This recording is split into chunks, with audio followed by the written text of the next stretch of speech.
So, what's trending? Bridging your Catholic faith with your everyday life.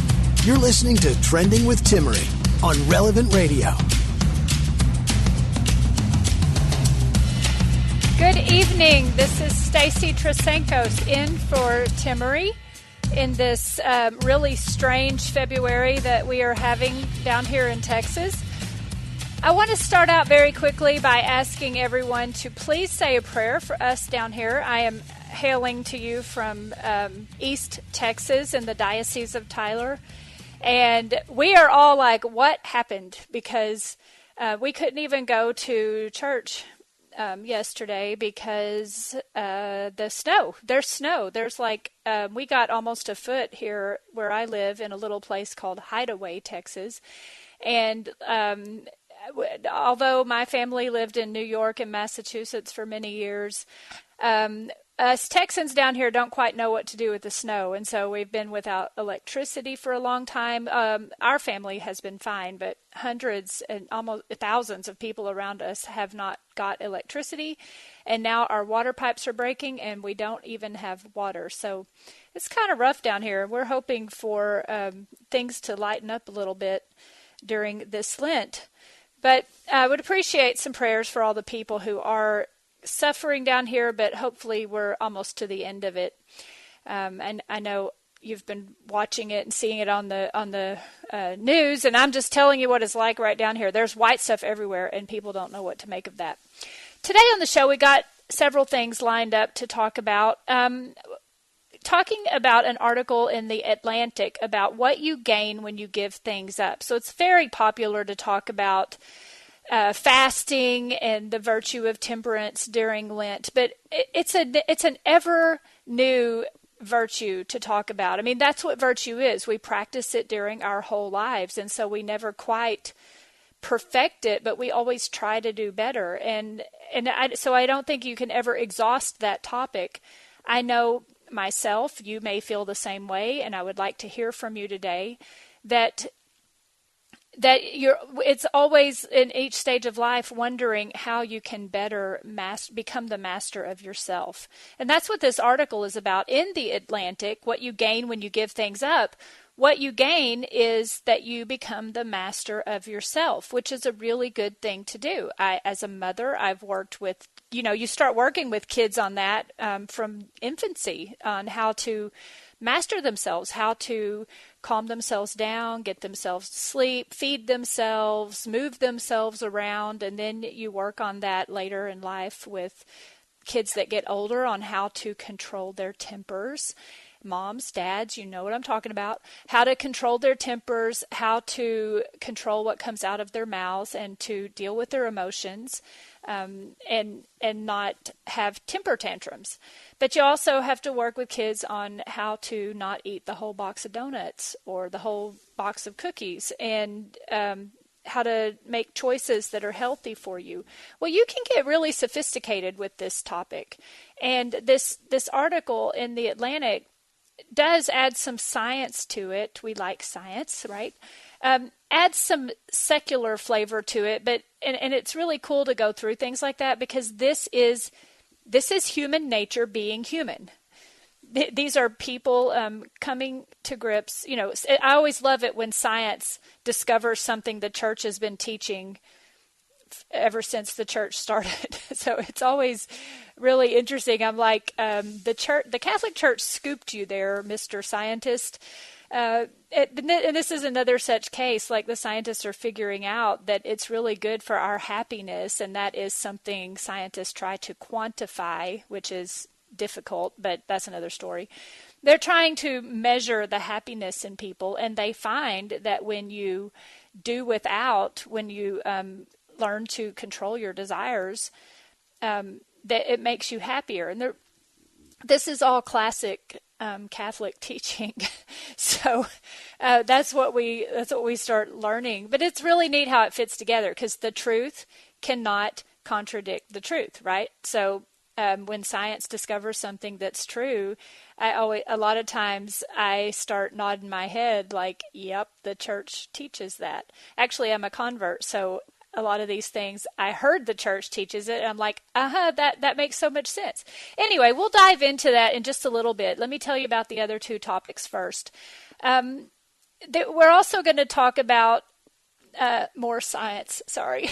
I love the things that happen in science. We're going to talk about smart clothing. So not just smartphones, but smart clothing.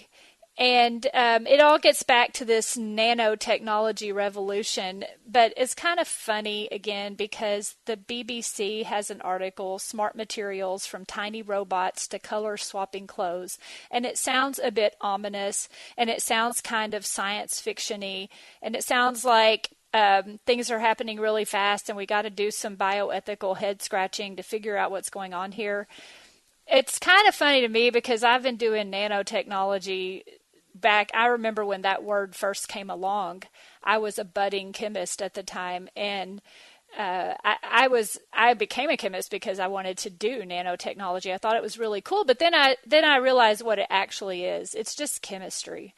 I am a snob when it comes to chemistry. I think if you're going to do science, you need to know chemistry. But we'll go into that because as you see these products coming out, like we talk about smartphones, and I have literally heard a famous neuroscientist and atheist say that phones are not reducible to their materials, that phones have some kind of consciousness.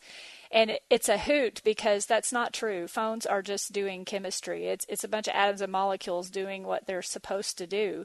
They don't have minds. They don't have a consciousness beyond it all. They just don't. They're not alive. And so when we get these really clever sounding articles about robots and color swapping clothes, it's just chemistry. But let's look at it because there are just, another example is like with smartphones, it did bring ethical issues along with it in terms of privacy. And, if you thought you were never alone standing on a street corner, you're really never alone now when you have your phone out. And there are things that we have to think about. So this is about keeping up with the times, but it's also really cool. Smart clothing, smart materials and bridges that can heal themselves. It's pretty cool stuff. So it's good to stay up on that. The last thing we're going to talk about today is a classic topic because we talk about marriage on Thursdays, and I'm going to talk about loyalty. This is another oldie but goodie. Patriotism, loyalty, what are those two different things? And want to use some of the teaching from Reverend Martin Scott, a priest who wrote about this back in the late 30s, and talk about what that means to be loyal to the church versus patriotic to your country, and what that might help us today as we navigate all the things that are going on in our country and in our church. So it's some very fundamental stuff, but very important things that we will talk about as we head into the nighttime here. So I'm Stacy Trasancos in for Timmerie. Let's get back to Lent. So I would like to hear your calls. I know you are probably going through self-sacrifice right now. You've decided what you're going to give up for Lent or do for Lent. We're all fasting. We fasted yesterday. We're fasting again tomorrow. I would love to hear from you, callers. It's 888-914-9149. 888-914-9149. Call in and talk to me and tell me about some of the things you're doing to become a master of yourself during Lent. I struggle. I'm not going to lie. Every year that comes up, I'm like, well, I'm going to fast every day. That's what I try to do one year. I'm going to fast every day. I'm only going to eat one meal a day, and I'm going to have 2 small snacks, and I'm going to lose the 5 pounds I've been trying to get off. I'm just admitting it. I'm not saying you should do that, but it was in my head. That was my motivation. It wasn't entirely virtuous. I was hoping to I'm kind of like a multitasker. If I'm going to be fasting for Lent, I may as well try to catch up on that weight loss I was going to do. And it just, it made me miserable that year. Because I felt like such a failure because my little snacks of popcorn turned into butter and salt, and it was just weird, and it was all for the wrong reasons. And I learned a very valuable lesson that year. I didn't lose those 5 pounds, but I learned that I was probably not controlling myself the way I needed to, and it was interesting. But I would like to hear, that year I remember I wrote an article about fasting, and I was bragging about eating popcorn instead of having meals. And I was giving my own advice. I would love to hear your advice for being the master of yourself during Lent. Like, what are things that help you stay motivated? Temperance, fasting is part of the virtue of temperance. And so it is something that we do practice. It's one of the 4 cardinal virtues. Y'all hear me talk about that a lot. You know, I like them. They're formulas to get through life, and I like that Catholicism gives us these formulas to know how to do the right thing. Well, temperance is one of the big ones, and fasting is a part of it. Abstinence and other things fall in there under temperance, like honesty, gluttony, sobriety, drunkenness, chastity. Those are things against the virtue of some of those are things against the virtue of temperance. But there's a whole lot of discussion on this that St. Thomas Aquinas has. So if you would like to call in and tell us what you do during Lent to become the master of yourself, that's 888-914-9149. We're looking for tips, hints, things you might like to share to get through this time together, to help us all focus on the right things. The article, I want to compare this. So I like to put these two things together. I've got the modern article with modern science here, and I've got it right next to, I will juxtapose it to what St. Thomas Aquinas taught, just very fundamentally, on the virtue of temperance. So this article says, there are about 61% of Catholics, a quarter of Americans, that observe Lent. And not even just Catholics, even some atheists choose to observe Lent for the benefits it can bring to body and mind, because they know that it's good.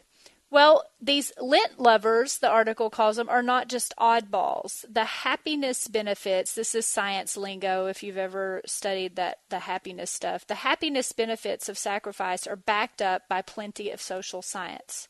It gives us strategies to be happier. And so this article goes through that, suggesting that you sacrifice out of love, not fear. So you're using approach motives instead of avoidance motives. You're approaching it like, I'm going to do this instead of I'm going to do without this.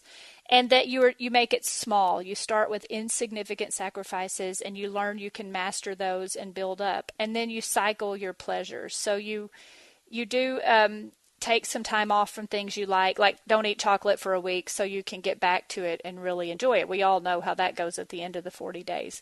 So that's what the article's talking about. But we do have a caller now. And I would like to hear from you, Amy, in Milwaukee. What do you do to be the master of yourself during Lent? All right. Well, thank you for taking my call. So I'm doing what you're doing, similar, that I'm not allowing myself to eat when I'm not hungry. So when I'm full, I have to stop. And at the beginning of the pandemic, I'd never done this in my life, but I got really used to there was nothing else to do and to rely on food for that high or rush of dopamine or feeling of comfort. And it just got out of control, and that needs to stop. And I really shouldn't be looking for material things to give me that feeling when whatever I'm feeling during this pandemic. But yeah, so I just started today. I don't know. It's not fun. It's not fun, but I guess that's the point. Well, God bless you, Amy. Yeah. So you're doing what they call put the fork down. You're going to pay attention. So I think that takes a lot of self-awareness to pay attention to when you're full. Is that what you're saying you're doing? Yes. and just get up and maybe go for a walk or something. Yeah, it is that is a wonderful thing to do, and it takes some concentration, I would say. Do you find that it takes a lot of concentration? Yeah. What are there more spiritual benefits I'm just getting from this besides cutting down on calories? Yeah, there are. I think it comes with time. I mean, this is what I find, that you just show yourself that you can do it. There was a period of time where I did try to take control of things, and I started going for a walk every time I would get hungry. I would go for a walk, and I didn't like it at first, but I eventually realized that I enjoyed those walks, and I started looking forward to them instead of looking forward to the food. And of course, about a year later, I was back on the other cycle again. But I think that's great advice, Amy. Thank you for calling in and telling us what you're doing. Deacon Lewis is on the phone in Minneapolis. Hi, Deacon. What have you got for us? Hi, how are you? Hi, I'm good. Good. Our pastor this past Sunday gave one parting idea to everyone before the final blessing. And he says, if you want to be holy and you can do just one thing this Lent, don't hit the snooze button. Get up right away when your alarm goes off. And I thought, that sounds really easy and simple, but I'm 2 days into it, and it's a fight. And so I thought I'd offer that up. I thought it was such a simple idea, but just still very challenging. Yes, and that fits with what this article in The Atlantic says, that says start with insignificant sacrifices. Even if you don't, if you're not suffering like uncontrollable cravings of true addiction, like you just have to stay in bed, it's a small sacrifice, but it gives you strength. That's what the article is saying, and I agree with that. It gives you a small voluntary sacrifice, strengthens the will by giving you evidence that you have more self-control than you might think. Do you agree with that, Deacon? Oh, absolutely. And I'm just a couple days into it, and I'm already starting to find that that's true. There seems to be more freedom already. That's great. Yeah, that's the thing, that we're not then enslaved by our passions or.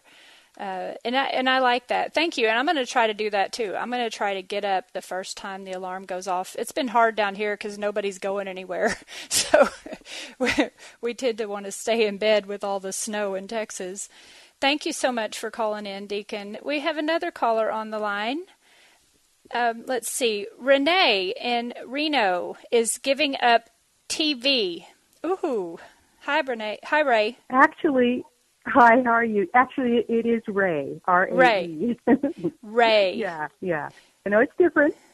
It's pretty. TV. I got myself into a situation. I took care of my husband for 10 years with Alzheimer's. He passed away last January, not this January. And I sat and watched TV a lot with him, and I just couldn't get out of the rut. And I wasn't reading. I wasn't doing all the things that needed to be done. I wasn't doing the rosary. I thought, I'll do that. And the way I believe I'll be able to do this is I know that I am going to be able to read more about Christ.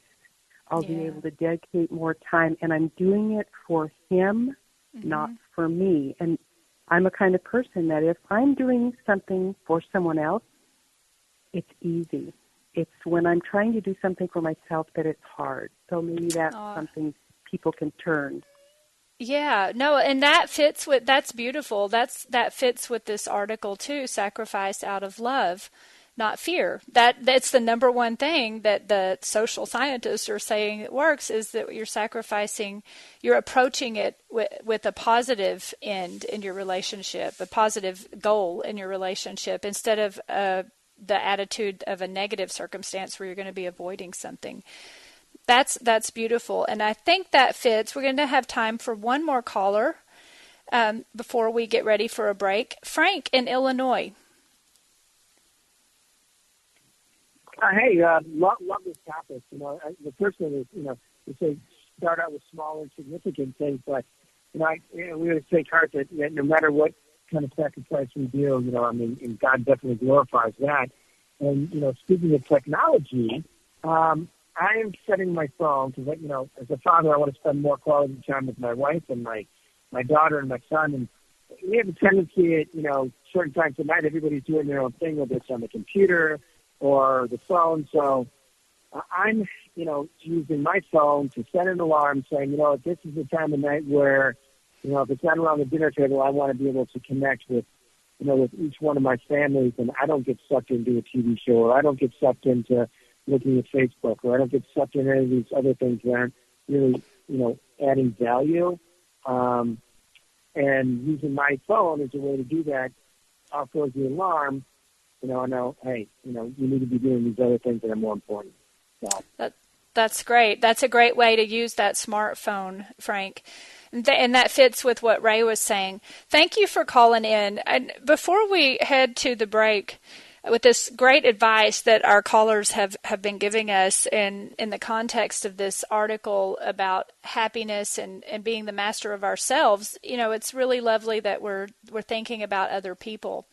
St. Thomas Aquinas, just to put the icing on the cake here before we head to the break. St. Thomas Aquinas says that it seems like it's not a virtue to give up things that are naturally pleasurable to us. But he reminds us that we are not animals. We're not like the cow that goes in the barn and eats the whole bag of feed because it's there and we want to. We can think. And so what's actually natural to us is not to have all the pleasures that we can think of. What's natural to us is to have our reason, to use our reason and to perfect our reason so that we practice prudence and we make decisions about what's good for us. So a cow would never say, well, I'm not going to have all that feed today because it's not good for me. But we can. We can actually make a decision about what's good for us, and we can choose to give up things. So it all fits together. Thank you for calling in. We'll be back after the break to talk about smart clothes and smart materials. I'm Stacy Trasancos. See you in a little while.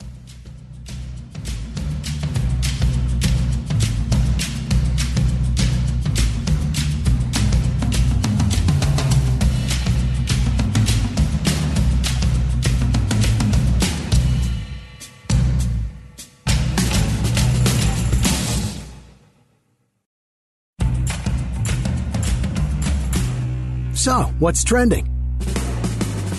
Bridging your Catholic faith with your everyday life.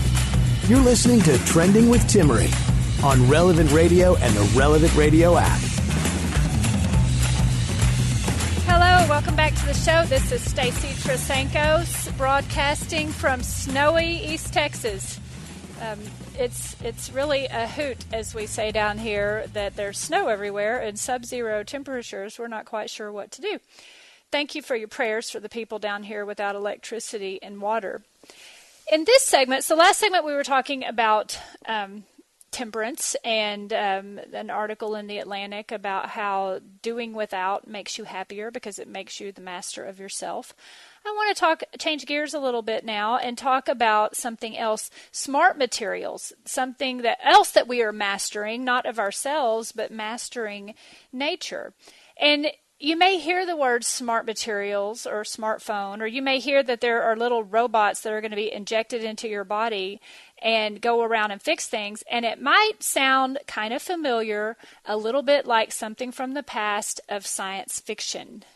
4 men and a beautiful girl, off on a fantastic voyage, actually entering inside the human body, exploring an unknown universe, unknown dangers.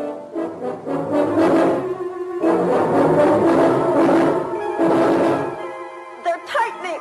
I can't breathe. 24 seconds left. After that, you're in danger of attack. If you thought it was too late to discover something entirely new on the screen, Fantastic Voyage will be a stunning experience. For you are going where no man or camera has ventured before. Okay, you get 10 bonus points if you know what that was from.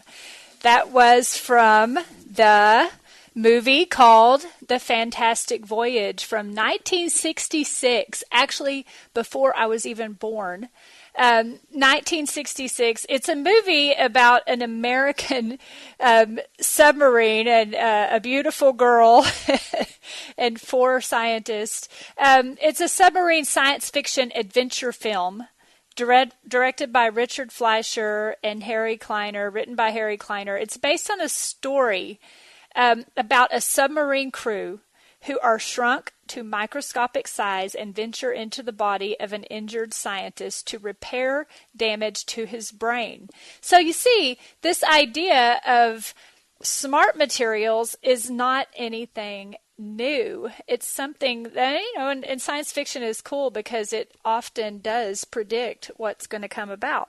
Well, there's an article in the BBC, Science Editor, the news website, their science portion, talking about smart materials, from tiny robots to color swapping clothes. And the reason this article is in the BBC is that scientists, the UK's Royal Society, are convening to discuss the ethics of smart materials. Now, what are we talking about when we're talking about smart materials? It sounds like, okay, I hate to break it to you, but it's really just chemistry, okay? It sounds like little robots going into your body, but it's pretty sophisticated chemistry. It's chemistry like it's putting things in your body, doing things that hasn't been done before. It's a little bit like, not to get all off onto the COVID-19 vaccine issue, but if you remember the discussions about the mRNA vaccines, it's a new kind of vaccine. It's a little molecule of mRNA that tells your body to make a protein, and the protein is an antigen, which causes the body to build up antibodies. An antigen is an antibody generator. So it's just at the molecular level, but it's pretty sophisticated that we can control nature to the point that we can tell molecules to do things. And the most sophisticated smart material we have at all right now, I would say, are these smartphones, because it's pretty cool what a smartphone can do. I mean, I know we just use them and tap our screens. We don't think about what's happening. We drive cars and don't think about what's happening, but it's very sophisticated what happens. Well, with these molecular materials, first of all, it's not any kind of science fiction. It's just very good chemistry. And they're talking about everything from little capsules that are put into concrete that can repair a bridge. So what does it do? Well, a bridge starts to break or starts to crack, and it causes, just kind of like a heat pack or a cold pack ruptures a membrane, it causes the capsules to break open, and there are things in there like bacteria that will produce as a waste product some minerals that will help fill in the crack on the bridge. So it's self-repairing, because the crack causes the capsule to break open, and the things in the capsule produce some filler material that fills in the crack. And so if the crack never happens, those capsules never break open, and they're going to be there. But you're probably already thinking ahead, wait a minute, like, how do you know it's going to work? How do you know it's not going to fail? Well, that's where all the regulation comes in. There has to be new standards for materials to make sure that, for example, bridges stay safe. It goes beyond that, though. That sounds pretty innocuous, but it goes beyond that into even your clothing. There can be little sensors, microscopic sensors that can be put on clothing as an additive that could read electrical impulses. So if you've got an injured shoulder or something and something needs to monitor your movements, the shirt you're wearing could give off data from electrical impulses or movements, or changing movement can give off data. So it's things like that. And obviously then you're playing that forward. What about if those things are in our clothing and we don't know it, and people are gathering more data from us than we realize, kind of like when we do Google searches? Well, that could happen, and that's why they're talking about it. That's why they're trying to figure out what are the ethics of these kind of things. And also with medicines. So when they say little robots going in, it's not so much robots. I mean, even to go back to something we're familiar with, the coronavirus vaccine, those mRNA, the little mRNA molecules that produce the spike protein are encapsulated in something called a nanolipid. So you see that language again. It's just really an oil drop, but they had to formulate it. So that's where the chemistry comes in. They had to formulate it so that the oil drop would protect the mRNA molecule from disintegrating so that it would last long enough to make the spike protein to do what it's supposed to do in the body. So it's chemistry. But it's still things that we're putting into our bodies that we don't normally put into our bodies. So there are ethics that have to be considered. They're not just safety regulations, but what kind of data is going to be gathered. So that's what we're talking about with nanomaterials. And I just want to give you, so let me fill in. We went back to 1966 with the fantastic voyage into the scientist's body to repair his brain. And now we're talking about this new article in the BBC. In the middle there, I just want to tell you a little bit more about something like this. I used to work as a chemist for DuPont spandex. And you may not think about it this way, but lycra spandex, like if you have stretch jeans, or stretchy t-shirts, or undergarments, socks, pantyhose, lycra, any swimming suits, anything that lycra spandex is in, it's actually what we would call a smart material. It's an elastic. It's like rubber. It stretches, but the reason it stretches is that part of it is a solid and part of the polymer is a liquid. And so the liquid flows, but the solid pieces keep it from breaking. So that's how come it stretches and then goes back to its original shape. And it's a pretty sophisticated material. You may remember another nanotechnology that came along and affected our clothing. So I'm telling you this to sort of ease your mind that we're not talking about anything too weird here, but there could be ethical ramifications later down the road.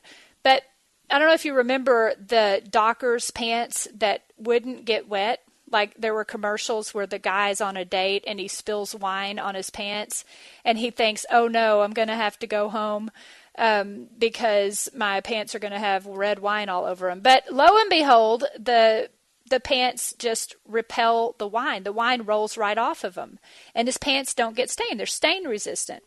There was a whole movement back in the 90s. See, I said it's in the middle. In the 90s where we were considering things like that. And all it was Teflon. So it was Teflon. You take, that stuff that keeps things from sticking in your pots and pans. Well, it wasn't fixed on the cotton fibers the same way we fix it onto steel pans. But similarly, we would take a piece of that Teflon molecule, Teflon being this polytetrafluoroethylene. It has carbons and fluorines on it. And the fluorines are the things that repel. And so they would take a little piece of it and stick it onto the cotton fibers. And it wouldn't be chemically bonded. It would just be stuck on, kind of like tape. And so it would wash off eventually. And if you remember all that, you probably bought some pants like that. And indeed, when you first buy them, the water just runs off of them like they're waterproof, but it wears down over time. But that was nanotechnology back in the 90s. And so it hasn't lasted. It hasn't lasted because I was working on that and they tried to do it to shirts. And you can imagine what happens if you're wearing a shirt that repels water. That's great on the outside, but on the inside, if it's hot, it's not so great. So you got like sweat pooling up around the band of your pants because your shirt is not breathable.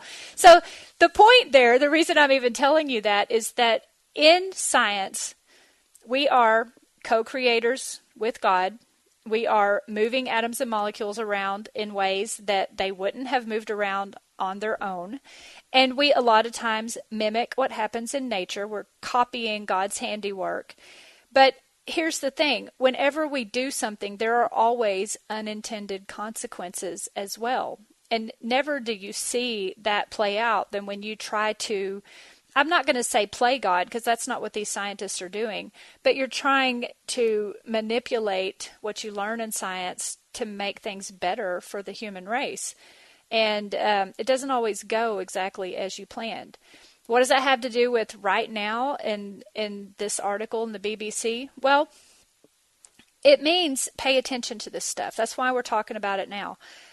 Pay attention to these things and these developments. I remember when cell phones first started coming along, I was thinking ahead, where's this going to go? Where's this going to go? When Google search engines came along. If you pay attention and you keep your head about you as a Catholic, you can help chart the way forward for humanity. And I mean, whether you're even just like, voice to text, we have our voice. I mean, I don't know if you've paid attention to how that's gone. It used to be really clunky, and now it's really good. We can talk in our cars. Pay attention to where this is going, because the human race is made in the image and likeness of God to innovate and to come up with solutions to problems, just like we did during COVID-19 and just like Texans are doing right now with the power grid. We're made to come up with solutions to problems. But those solutions, because we're just human and we can't always know everything, we never can know everything, and we can't always predict into the future what the unintended consequences are going to be.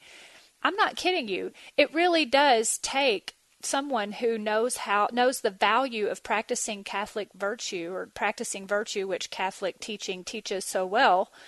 It takes someone very skilled in that. So if you want to raise leaders, if you want to be a leader, if you want to help chart the course forward in our life, not just how to get the next best product at Walmart, but you actually want to be an influencer and game changer in your lifetime, or your kids do, this is what I'm talking about. Pay attention to what's happening and what's going on. And like I say, keep your head about you so you can see where things are going. So that's a little lesson. Maybe wasn't quite what you were expecting, but I think these things are fun to keep up with and necessary to pay attention to, so that we're not caught off guard when things happen. I'm Stacy Trasancos. We're going to head out for another break. We'll be back to talk about loyalty after the break. See you then.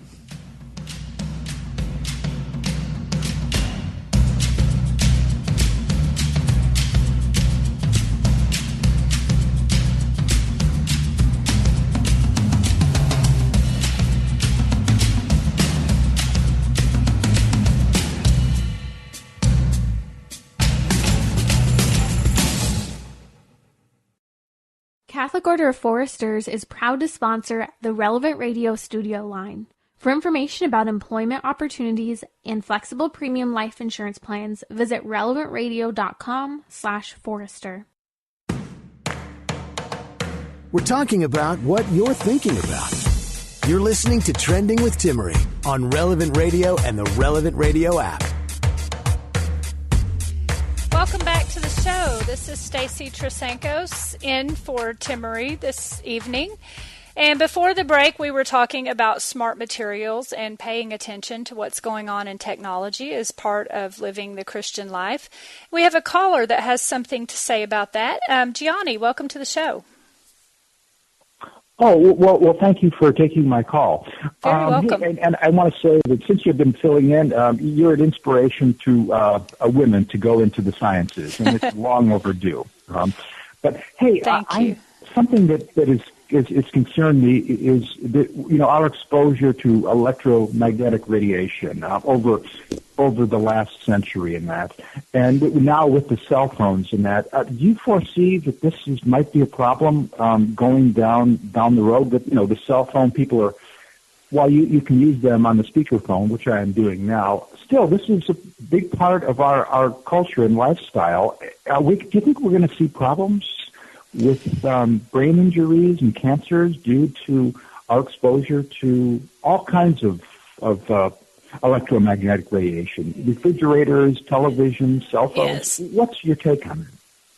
Here's my take, and so this isn't something that I have intentionally studied a whole lot about because, just to preface this, when my kids were small, I started doing things like that, and it made me crazy. I was getting to the point where I was afraid to do anything because there was some contaminant in the plastic cups or something I was doing. And so I had to stop with all of that. But here is my take, Gianni, on the radiation. I know this from having worked in the industry. I mean, as a research scientist, we kind of are always living the experiment. And I'm not saying that to scare anyone, but there are unforeseen consequences in just about everything we make a decision to use. And it is impossible to fully know. So, I used to be afraid to carry my cell phone in my back pocket because I was afraid I was going to get cancer back there or something, if I had it there too long. But then I realized there is, first of all, it sounds like a cop-out too, there's radiation all around us. I mean, we live immersed. Radiation is natural. We live immersed in radiation. However, at the same time, like you pointed out, we are making radiation in ways and using it in ways that isn't, I want to say natural, and by natural I mean if, like on Mars, it wouldn't happen without the intervention of the human person, wouldn't be happening. And so there's only one way to fully get that answer would be to have controls where you had people growing up with none of these devices and people growing up with these devices, and probably in parts of the world you could find that. But somebody would have to do an intentional study to compare the two things. But how we are right now, the truth is, we just really don't know exactly what all the effects of that. And it gives me pause. It does. I mean, when I'm eating a piece of bologna, I'm not sure what all I'm putting into my body. When I eat a lot of things, I'm thinking about how preservatives are part of my life. And when I use the cell phone, I do think about it when I'm staring at that screen all the time. This is not something that the generation before me did. And so I don't really know. I can just tell you, having worked in the industry, that a lot of times they're just people too, and they're focused on the bottom line, the market, getting products out to the market, studying the market. And the scientists there aren't always able to think through every possible effect or consequence on the people that use the product. So it's kind of just the way we live. How does that sound, Gianni? Does that sound like not a good answer? No. It sounds like a very plausible and common sense answer. And I guess the reason I asked this is for a couple decades I was sleeping on the other side of a wall with a refrigerator running all the time, and I've since. Now I unplug my refrigerator at nighttime, so I'm not exposed to that radiation, which was just a couple of feet from my head. And I'm thinking, all these years I've been so close to this refrigerator, and by the way, it's off now. But I think that is something I should have done long ago. And who knows? I'm 56, so who knows if it was harmful to me. But the appliances that we are associated with and exposed to, it's very atypical in human history. We're at a very different point now. So. Mm-hmm. Yep, we're sort of swimming all around in radiation all around us, these electromagnetic fields. But yeah, it's something to think about and to try. I know people that don't use microwaves. We do, but there's microwaves, radio waves, gamma waves. There's all kinds of radiation all around us. So there are also angels all around us. So maybe ask the angels for protection from the radiation. Thank you, Gianni, though, for bringing that up. I think that was a good thing to add to the conversation. I want to switch gears right here at the end of the show as we're getting ready to wrap up, and just say a few words about loyalty. I thought these words were very beautiful. They're from a priest. His name is, you probably heard of him, Reverend Martin Jerome Scott, S.J. He was an American priest of the Society of Jesus, and he wrote a number of pamphlets and books. And the one I'm looking at now, I believe it was from 1938, so it's been around for a while. It's posted at Catholic Answers, by the way. They have it on their website. It's called Loyalty to the Church. In the context, just to say a little bit about marriage, I mean, I think about marriage every day, all the time, because I am married, and it is one of the most difficult and most wonderful relationships of my life, because I'm so close to my husband, and we're so vulnerable to each other. But he's talking about patriotism compared to loyalty to the church, and it's really beautiful. I just want to leave you with some of the things that he said. A patriot doesn't go around saying, what is the government making me do? What is the government going to allow me to have? A patriot loves his country. A patriot wants to serve his country. He wants to add. He wants to do something. He's not just avoiding violations. He's working to help there be law and order. And he doesn't do it because he's forced. He does it out of love. He wants to be additive to his country. He wants to uphold her good name at any cost. If something tries to destroy his country, he will fight to protect his country. And Father Scott was putting this in the context of loyalty to the church. So it's ramped up, right? All these secular things, just like we were talking about doing without to be the master of yourself, it's really for a bigger and greater reason. Our goal of everything we do, even if you're trying to pick out the best brand of mayonnaise to buy at Walmart, our goal in everything we do is all flowing towards that ultimate destiny of making it to heaven. We're trying to get to heaven, and we're trying to take as many people there along with us as we can. And so if you're loyal to the church, you don't go around saying, what do I have to do during Lent? What do I have to do? And I think Americans, you probably think, well, I don't know what you think, but I'm just guessing. You might think, well, I know this. I talk about it all the time. But think about what it is we're doing here, because we're seeing a lot of American Catholics all over the world really start to ask what it means to be loyal to the church, because the pandemic said you don't have to go to church all the time. You can do spiritual communion.